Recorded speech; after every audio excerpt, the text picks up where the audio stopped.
Andrew Malcolm here, Mortgage HQ. Now, if you're wanting to understand how to maximize your borrowing power, whether it's for your first property, second, third property, you're going to want to understand how the bank is assessing your UMI, its uncommitted monthly income. And you're going to want to understand the levers that you can pull to make the biggest impact to increase your borrowing power. So the thing that you need to understand that most people don't is that each bank assesses certain criteria in different ways. So each bank is going to look at your childcare expenses in different ways. So let's say you've got 2 kids, they're going to daycare or one to private school. Those are the kinds of costs that are going to weigh negatively on your borrowing power, and maybe these costs can be sponsored by other family members. Now, cars, if you've got 3 cars and you've only got a family that needs 2, maybe it's time to reconsider whether you actually need that extra car, or whether transferring ownership to another person makes sense. Insurances, maybe you've got insurances that you don't need anymore or that can be reviewed or cancelled in an interim period. Certain life or health cover that is no longer required, cancelling those ongoing costs is going to increase your borrowing power. It's the same with subscriptions. Now, if you're like me, got a couple of kids, it's highly likely that you've been thinking about Netflix, Disney,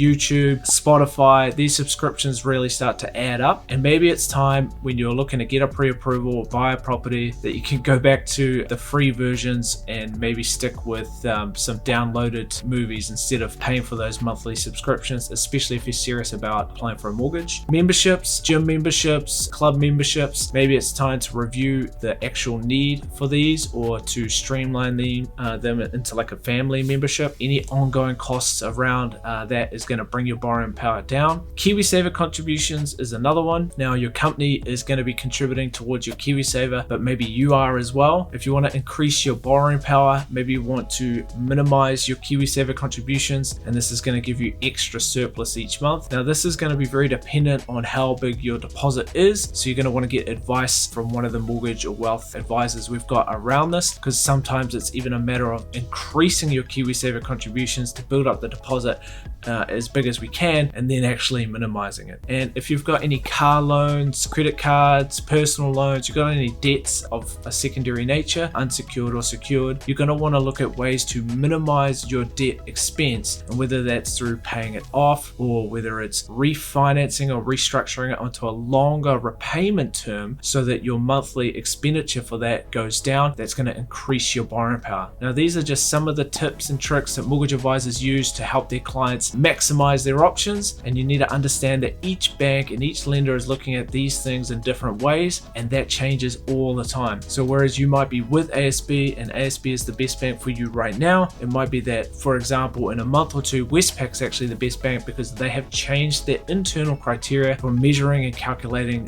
borrowing power based on these details. So it does make sense whether you're working with us or another advisor to stay up to the play with how the banks are assessing your borrowing power based on your expenses, and that's why you got to keep doing those pre-approvals every 3 months because things change. So it can be frustrating, and you want to limit your frustration by working with a mortgage advisor if you really want to increase your borrowing power. Any questions? Let us know.